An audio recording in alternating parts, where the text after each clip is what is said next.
Hey guys, real quick, this is Drew here, and this episode we're sitting down with David Gonyea. He is co-owner of Minuteman Ordnance Company, based out of Quitman, Texas, and he is a SDI graduate. Had an amazing conversation with him, and we're very excited to share that with you. Hope you enjoy. Ignition sequence start. 3, 2, 1. Range is hot. Lock and load. It's time for the gun rack with your hosts, Joey and Drew.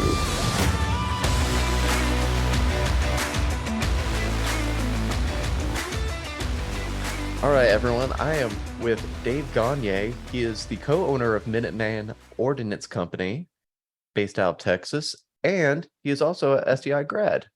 Dave, thanks for hopping on, man. Yeah, no problem. Anytime. So, as I mentioned, you're the co-owner of Minuteman Ordnance Company, and that's with your brother, your sister-in-law, and your dog nephew. Yeah, pretty much. Yeah. So, real quick, can you explain everyone's roles? I mean, obviously, the dog is the one calling all the shots. Yeah, and somehow she winds up being Employee of the Month every month too, which is pretty Oh no. frustrating. But pretty much the roles are very simple because we are a small business. We all three of us do everything. That's what it boils down to. For me, the majority of the roles that I fulfill rather, is marketing, advertising, promoting. I work on some of the guns. I've outsourced a lot of our gunsmithing actually, and I'm more of even in an oversight role just due to how busy we've gotten. But realistically, I handle the majority of that. My brother also assists in sales, and he's our de facto CFO and handles all of our acquisitions for the most part. And then my sister-in-law is running the logistics train and keeping everything in order in the back of the house. So, and the dog is entertainment. I'm sure it does a great job at that. Yeah. Your brother's name is Mike, correct? Correct. Cool. Just want to make sure. So, Minuteman Ordnance Company, y'all started at the end of 2020. Is that correct? That is correct. Yeah, we started at the height of COVID, and actually, that's really what drove us to opening this business. It's actually what drove me to enrolling with Sonoran Desert Institute. I enrolled pretty much when everything else was shut down and I was out of work. It's something I've always been interested in, firearms in general. When I was in the Marine Corps, my call sign was Tackleberry from Police Academy. Yeah. I was working with foreign weapons a lot and things like that. And it's always been a passion of mine. So once I was out of work, my brother was out of work due to COVID, I immediately enrolled in Sonoran Desert Institute, and we started planning this operation. So kind of touching on that topic of, the flaring up of COVID, I've heard a lot of different perspectives from a lot of different business owners. Some saw it as a blessing in disguise. Others saw it as a challenge that was a struggle, but they really had to overcome. How do you think you guys saw that?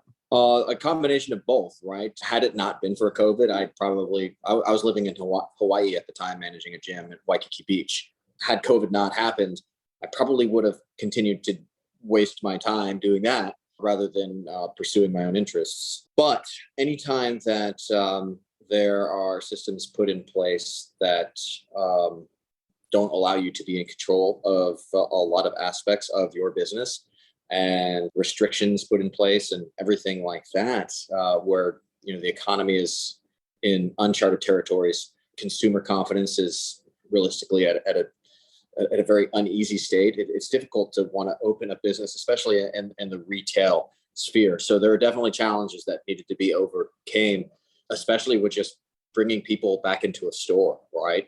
With it being the .com age, it's already hard enough as it is. And then with COVID and nobody wanting to be close to each other, that created a lot of other obstacles for us to overcome as well. And in the firearms industry, it's a very hands-on industry, obviously, because we can't mail guns to customers anyway. We had to drive traffic into the store. So it was a big challenge, but also definitely a blessing. And realistically, anytime that you're challenged, it's definitely a blessing because it's always something that you can learn from in the future. For sure. I totally agree. So Yeah, I happened to come across an article that Wood County Monitor did. Mhm. So if I bring up stuff, that's how I know it. It's Yeah, you did your homework. I like it. So I know you've mentioned in the past that you and your brother grew up around firearms, Yes. pretty much just right off the bat.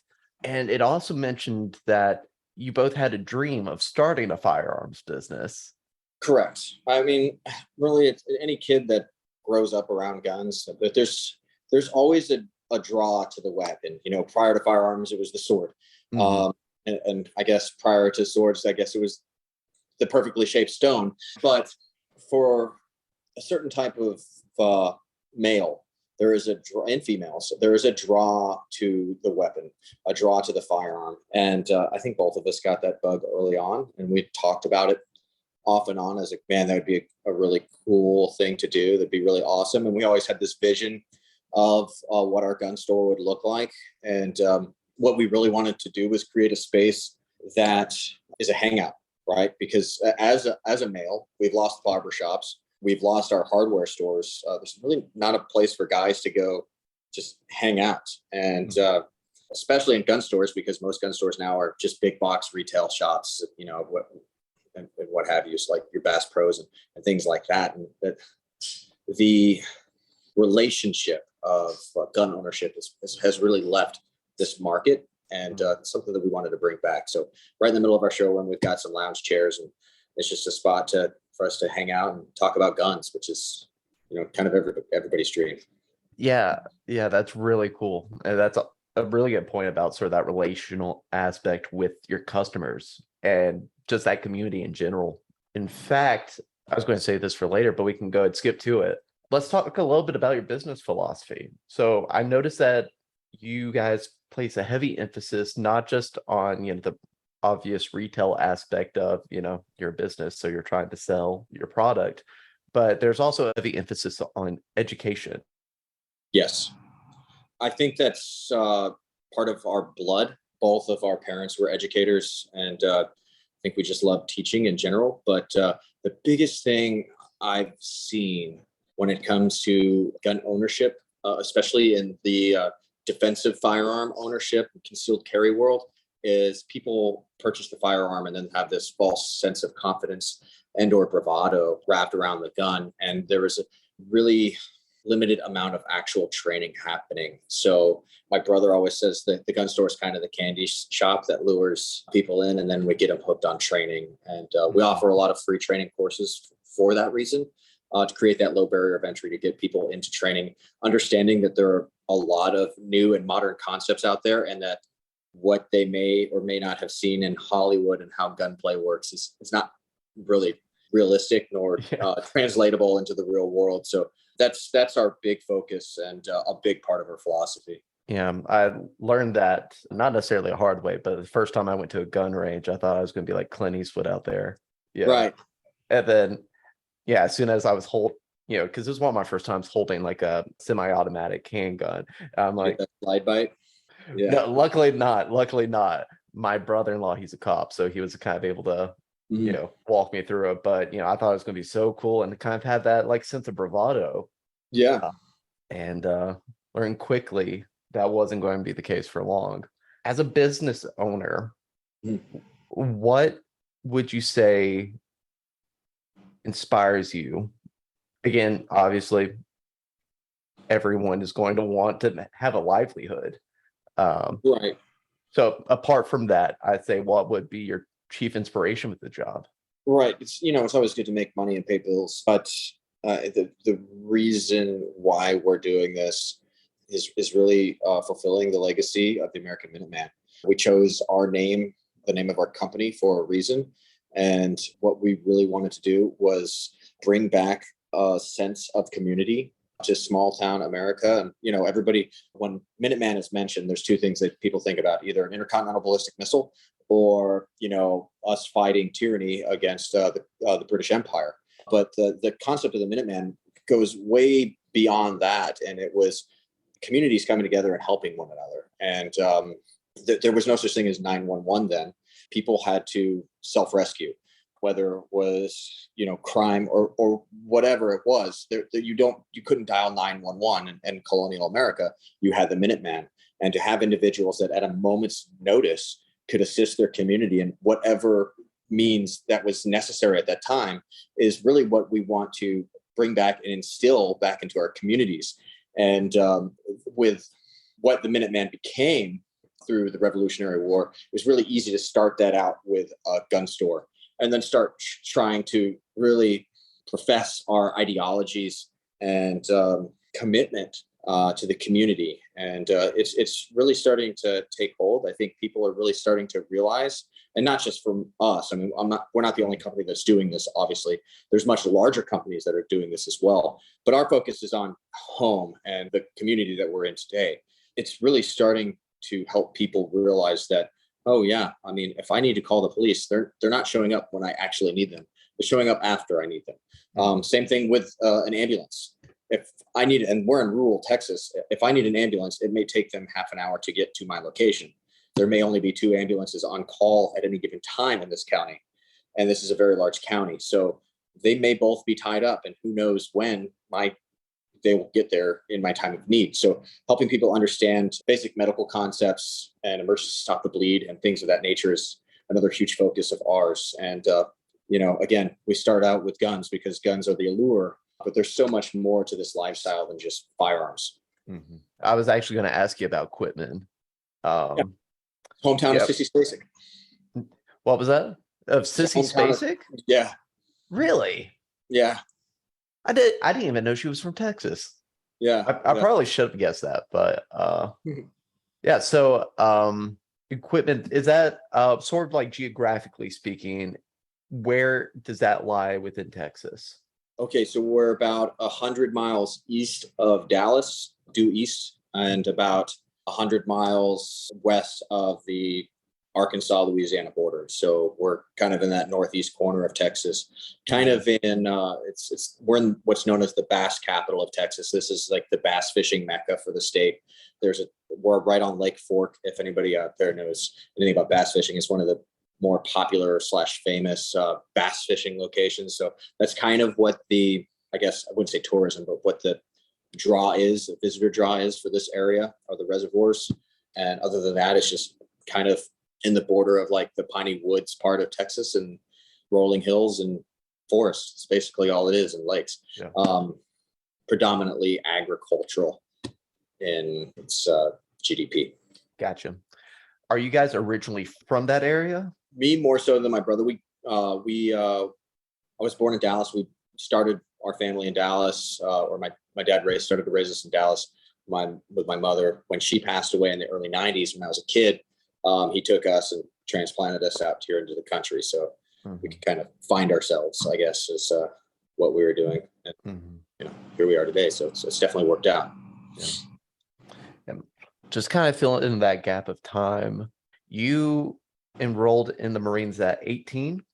Yeah, right after high school, I went to boot camp. And you served 13 years, is that correct? Yep, 13 years. Wow.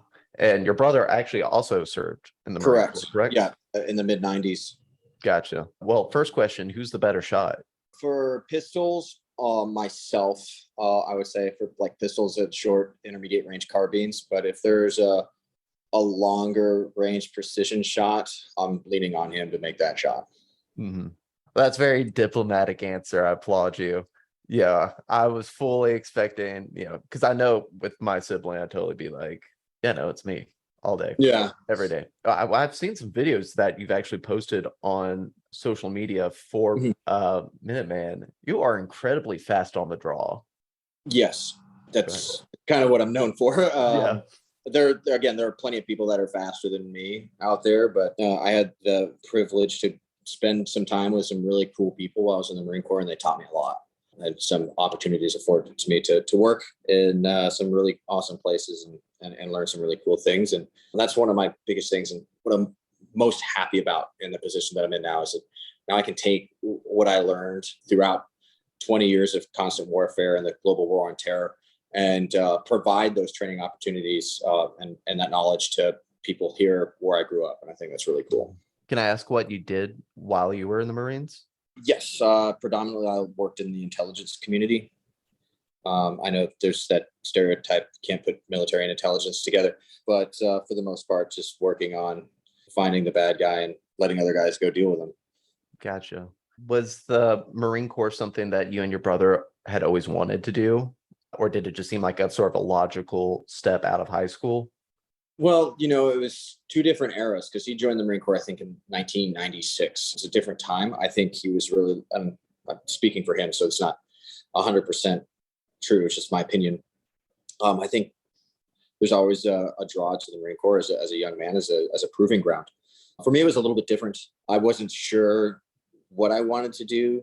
Oh, well, I wanted to play in the NBA, but I stopped growing at 5'8", so I knew that wasn't going to happen. You're telling me, I realized that dream was squashed. I wasn't quite sure what I was going to do. The logical next step was to go to college. I had great grades and everything like that, and I was already going to a junior college for dual credit classes while I was in high school. But one morning, my dad was reading the Wall Street Journal at breakfast. It was my end of my junior year, and he was reading the story of Corporal Jason Dunham, and it was about a young Marine in Iraq who was conducting a vehicle checkpoint that was ambushed, and he got into a hand-to-hand fight with an insurgent there on the side of the road. The insurgent pulled a pin on a grenade, and in order to save his fellow Marines, he jumped on that hand grenade, ultimately losing his life.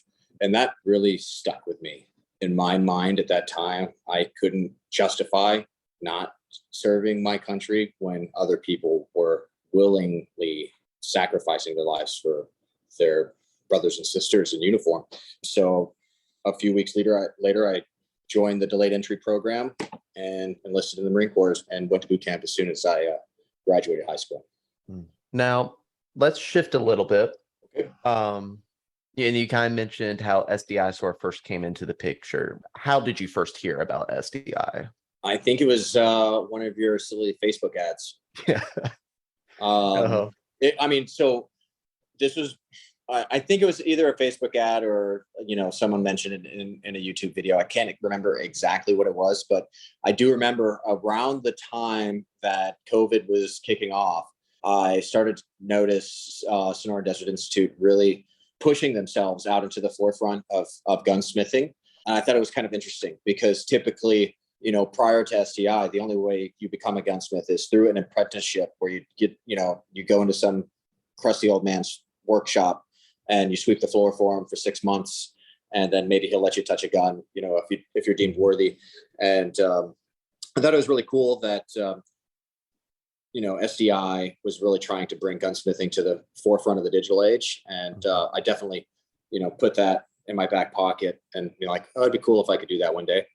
And then I was out of the job, and every building, every business in Hawaii was boarded up. So I was like, maybe this is the time to do that. And I think when I started talking to the staff at SDI and asking them questions, I realized that it was more than just a gunsmithing school, which for me, planning on opening my own business, I felt that was a very valuable resource because I like working on guns and tinkering on guns. Don't necessarily like doing it for everybody else. You know what I mean? I like helping other people, but I like messing with my own stuff more so than theirs. And I didn't necessarily see myself just working on firearms as a career, but I definitely saw it as an opportunity to structure a business around or have that be supplemental to my actual goal. Sure. And you mentioned the online format of SDI. What was that like for you navigating that? I thought it was great. I've done a lot of online courses in the past, and it was very user friendly. And when I needed to get a hold of instructors or faculty, very easy to do so, which I felt like was very important. And the resource bank that was provided was phenomenal within the library because, I've taken online classes in the past at your traditional university style, and there's not a lot of additional resources past the curriculum that you're assigned. And with something like gunsmithing, it's incredibly important to have those resources because firearms it's a very fluid industry, and no two guns, even modern pistols are alike, and no two problems, even on the same firearm, are identical. So when you're dealing with that many moving parts and that many things, and with the hundreds of millions of different firearms that are out there, it's something that needs a lot more than just a rigid curriculum. There needs to be something else beyond that. And that's what I really like. So yes, there is a structured curriculum to SDI, but if you're really interested in, and it's, for lack of a better word, it's a very easy curriculum to pass. But if you really want to get into this business, it's about, if you're a gamer, it's about doing the side quests. You know what I mean? Actually getting a little bit deeper than just, okay, I have to do this discussion paper and then this assignment every week in order to get my A. It's about, okay, this is what I'm reading and learning about this week. What else is there to this? And how can I apply that to my business or what I want to do within the world of firearms? And that's what I really appreciated about it. Gotcha. Are you a gamer? Not really. My brother is. He games a lot harder than I do. You mentioned that the instructors were, accessible, and you were able to reach out to them. Did you have a favorite instructor or like a favorite class while you were at SDI? Favorite instructor? No, but I did really enjoy the business management class, which I think was actually really helpful and helped me with the proof of concept with this business. And we had just gotten this store open when I took that class, and we just started to generate revenue and just got our FFL, and we're just starting to sell guns and just starting to see money come in. And it was really interesting to go through that class in particular as I'm starting this business. And it was pretty awesome. Cool. You graduated into 2022, beginning of 2021, and your business started into 2020. Right. Correct. So take me through that first year of being a business owner. Okay. Well, we really didn't know what we were doing business-wise. I mean, we obviously did, but there's a lot of fear going into that.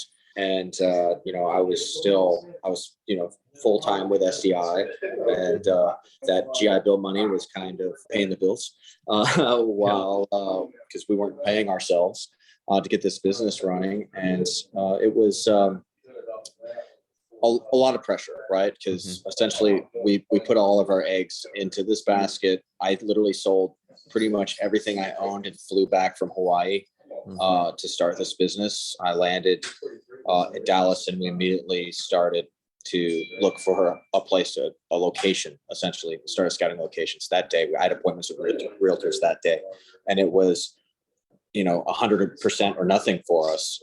Tie that in with the uncertainty of course, the firearms market, and of course, just the economy in general, being in the middle of COVID, was also a little bit of added stress. But we put everything we had into it, all of the time that we had into it, and which was really important anytime you're starting a new business. Luckily for us, the community here was incredibly supportive to us, and what we were offering was kind of a unique take on your typical gun store, even before we had guns in here.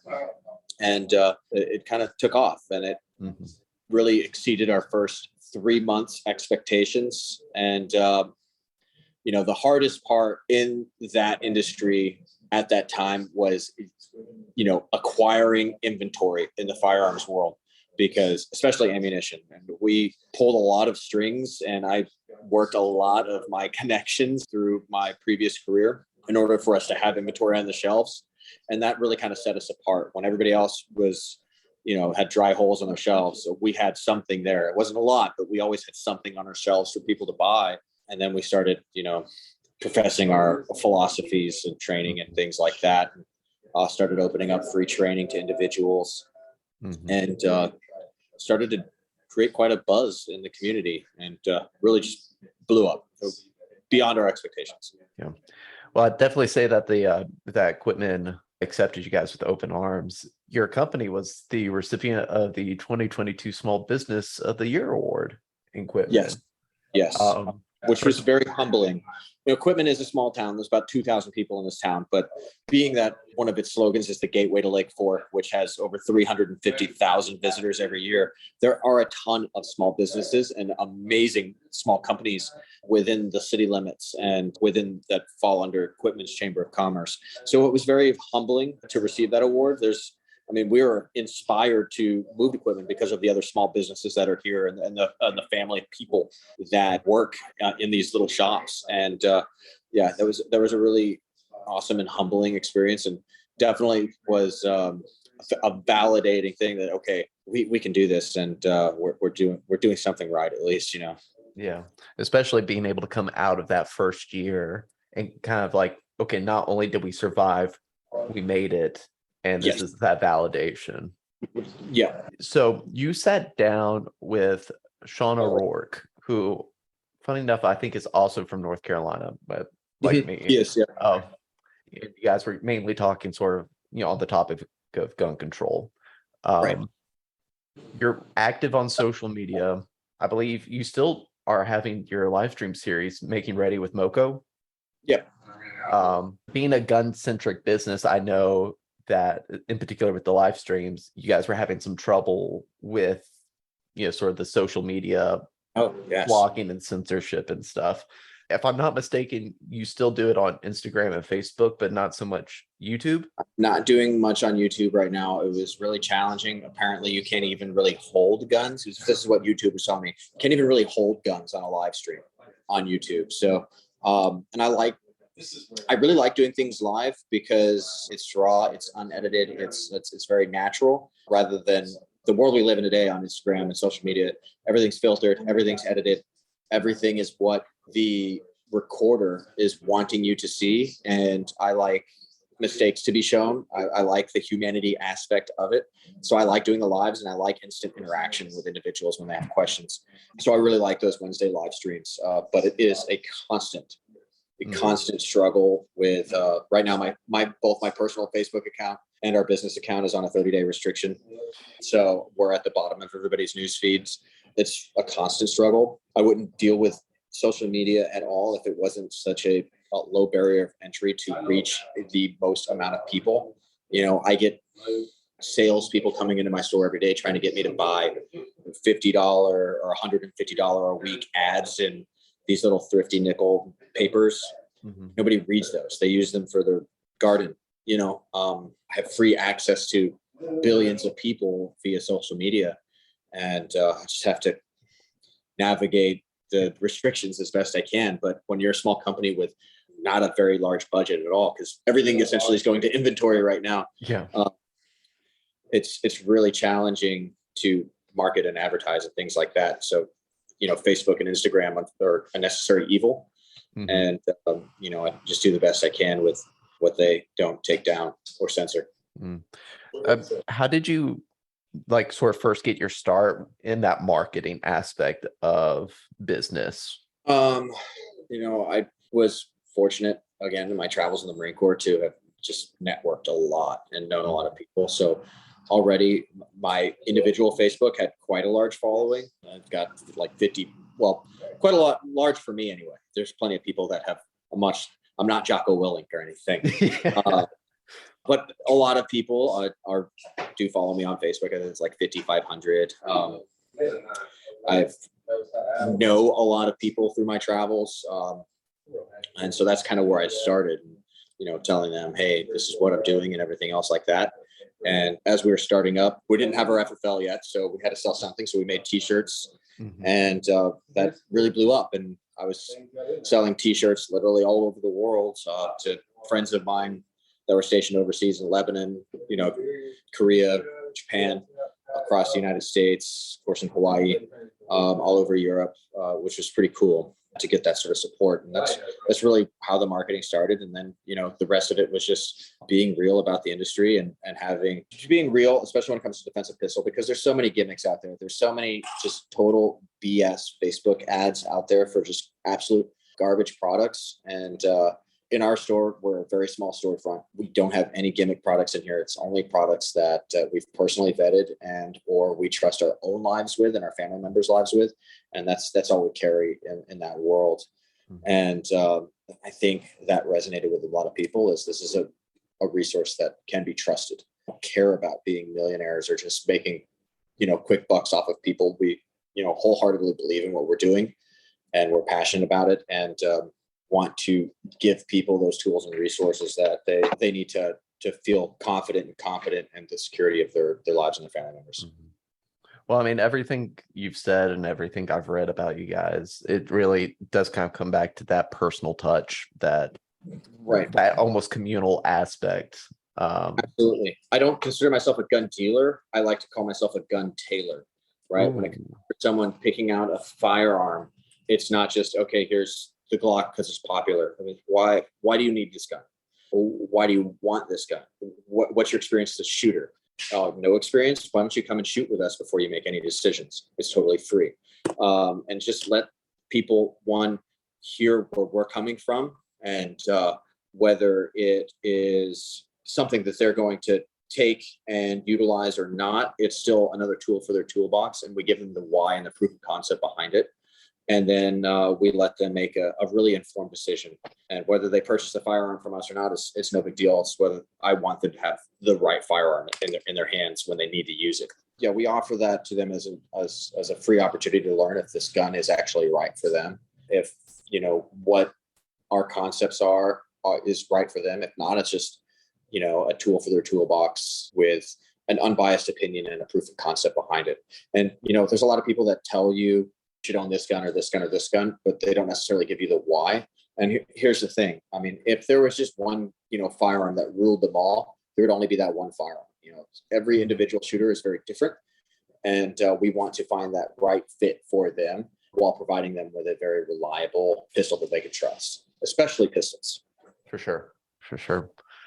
Now, I saw December of last year, y'all had a post saying that you were working on building a new permanent location. Are you there now, or is that still ongoing?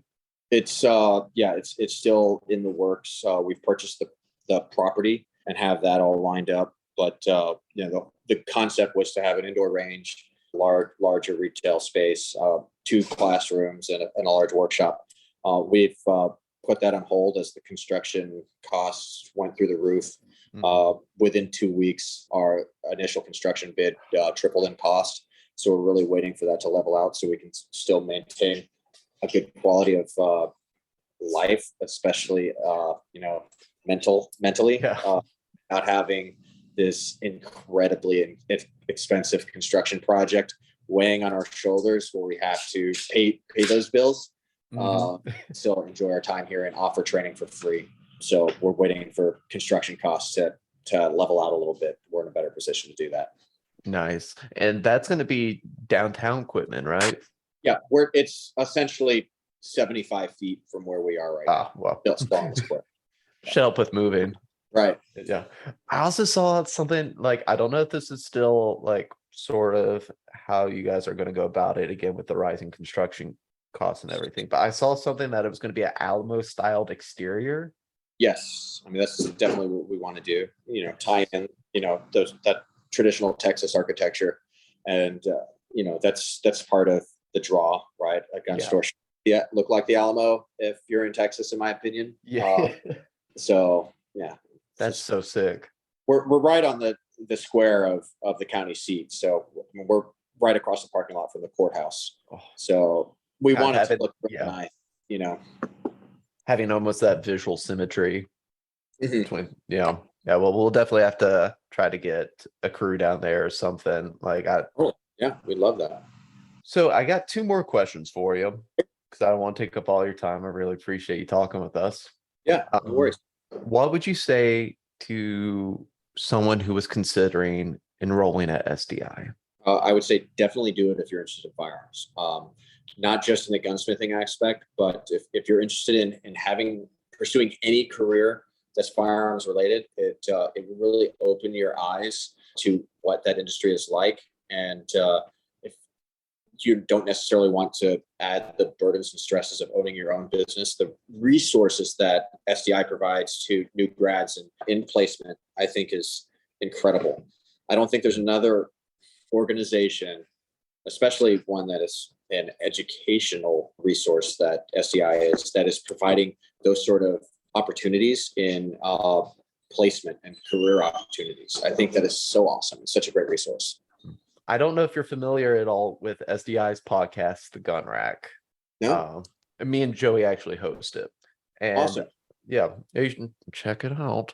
Yeah. But we have a couple segments that we typically do from week to week. One of them is Tales from the Range, which is like we usually consists of me cultivating stories like going on message boards and finding stories that people have shared about, typically funny things that have happened to them or that they've seen happen on a gun range. Okay. Or if they went out hunting or something like that. And I got to ask you, since you've been around firearms your whole life, do you have a funny story from a time where you went to the range or went hunting or whatever? What type of story are you looking for? I mean, the problem with funny stories from the range is typically the funny stories that you read are also definite lessons learned in gun safety, right? For sure. Someone hopefully typically got a free lesson, you know what I mean, in gun safety. Yeah. But the funniest things that I typically see happens to me a lot is really trying to go fast and the magazine falls out of that pistol, Yeah. And, that's always the funny one. I've got a Glock that I'm working on. I'm gonna take to some USPSA matches this fall. It's a Gen 3 and it's got a really extended magazine release, which is great, so I don't have to break my grip to reload. But if I'm really driving that gun, the magazine dumps out, and it's always in that moment. I film a lot on social media. It's always in that moment where I've got someone out there that is really good at videography and editing. That's when you screw up. And, or you go up to the firing line and you just completely spaced and actually didn't load your firearms. So you go out there, and this is what my friends and I, we catch each other. It's my favorite thing when you drive that pistol out and you're unloaded and you've got that flinch. That's always the funniest thing that we brag on each other about. Let's see. One individual, just absolutely funny moment. Okay. I don't know. The funniest thing to me was always when I was in the Marine Corps ranges, and someone does something dumb there, and because the tower then gets to call it out on everybody else. So when target 23 was shooting on target 29, or I saw one where target 15 was shooting on target 47 somehow. Jeez. And I don't know how they even figured that out. Deductive reasoning there, but how that happened, I still don't know to this day. It wasn't me, I swear to God. But how they made it all the way across the firing line, I'm not sure. If that was in Camp Lejeune, so in 2011. So if anybody was there and they know that shooter, let me know how they did that. Yeah, absolutely. This is a call out. Yeah. We'll keep your identity anonymous. Yeah. Right. Yeah.